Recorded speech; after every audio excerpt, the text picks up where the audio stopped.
Olá, alunos do terceiro ano, tudo bem com vocês? Estamos aí mais uma semana com os planos de estudos tutorados de Minas Gerais, os PETs. Estamos no PET volume 3, essa a semana 4. Não se esqueça de se inscrever no canal, curtir esse vídeo, compartilhar esse vídeo aí com seus amigos, no grupo dos professores, ok? Se precisar falar comigo, pode me procurar no Instagram. Pegue seu caderno e vamos juntos fazer as atividades dessa semana. Pessoal, essa semana a gente vai falar um pouco sobre a Guerra Fria. O que afinal de contas é a Guerra Fria? Esse nome, a princípio ele não faz muito sentido, Por que uma Guerra Fria? Porque, na verdade, a gente vai ter, depois da Segunda Guerra Mundial, duas grandes potências. Se no final da primeira a gente tinha os Estados Unidos como única maior potência, depois da Segunda Guerra a gente vai ter duas grandes potências. A gente vai ter os Estados Unidos e a União Soviética. E por isso a gente vai ter o conflito entre esses dois países.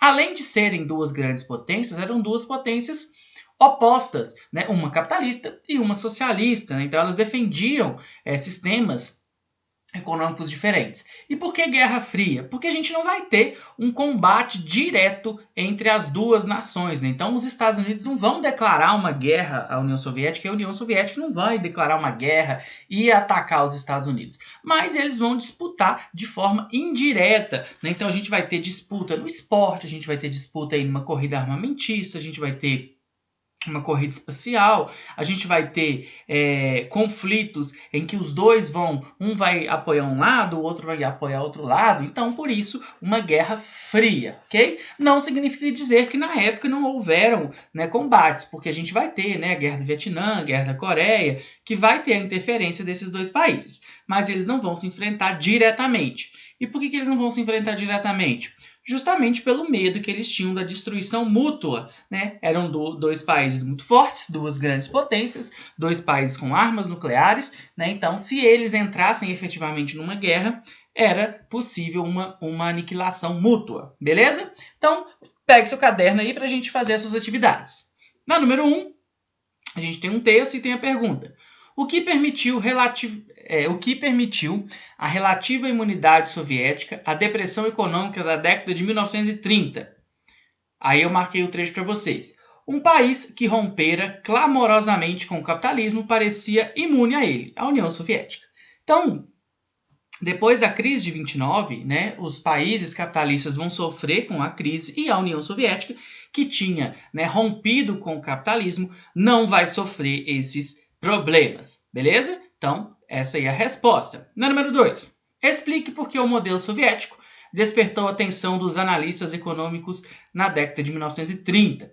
Então, a União Soviética entrava numa industrialização ultra rápida e maciça sob seus novos planos quinquenais. Não havia desemprego. Então, enquanto os Estados Unidos e a Europa capitalista sofriam aí com desemprego, com a crise econômica, a União Soviética não passava por isso. Lembrando que esse período bem anterior aí, à Guerra Fria, esse período anterior aí, inclusive, à Segunda Guerra Mundial, ok? Na número 1, próxima pergunta aí, ó.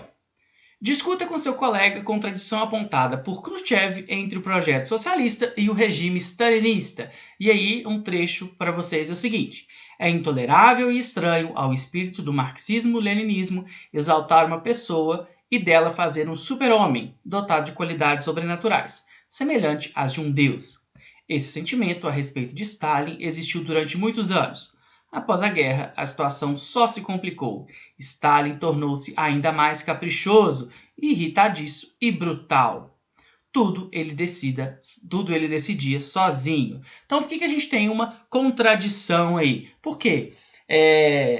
No regime stalinista, ele exaltava a figura do líder, o Stalin, como sendo aquele que ele era incomparável, que ele não errava de forma alguma, Então, por isso que é uma contradição, porque no socialismo a gente não tem essa ideia de uma pessoa só controlando tudo, uma pessoa só sendo responsável e sendo a endeusada, sendo a dona de todas as decisões. E o Stalin, ele fazia isso, ele concentrava tudo nas mãos dele, beleza?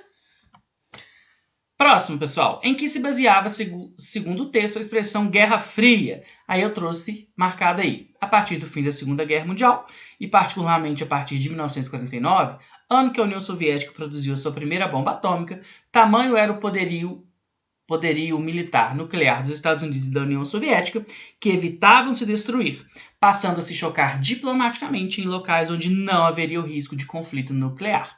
Então é aquilo que eu já expliquei para vocês, né? Por que Guerra Fria? Porque eles disputavam, né, em locais em que não havia o risco de um combate direto, né, que não havia o risco desse combate nuclear, dessa guerra nuclear, que acabaria levando à destruição. Beleza? Então, por isso, a expressão Guerra Fria. Próximo. De que forma a propaganda oficial reforçou a percepção dicotômica da Guerra Fria? E aí eu trouxe para vocês o trecho. Olha só. A verdade oficial, proclamada tanto pelo governo norte-americano como pelo governo soviético, que a propaganda incutia em uma ou outra população, era que, enquanto uma nação tentava se defender, a outra se expandia, e tudo não passava de uma formidável luta entre liberdade e tirania, a defesa da paz contra o expansionismo militarista. Então, os Estados Unidos faziam campanha, faziam propaganda de que eles estavam lutando para defender a paz, defender a liberdade, e que a União Soviética estava querendo se expandir, e a União Soviética fazia propaganda dizendo que era ela que estava lutando a favor, né, do bem e que estava tentando lutar contra o expansionismo dos Estados Unidos. Então, por isso, essas duas visões. Os Estados Unidos faziam propaganda como que eles estivessem certos e a União Soviética fazia propaganda como se eles que estivessem corretos. Bom, pessoal, então é isso. Bons estudos. Não se esqueça de se inscrever no canal, curtir esse vídeo, compartilhe aí com os amigos, no grupo dos professores. E até a próxima. Valeu!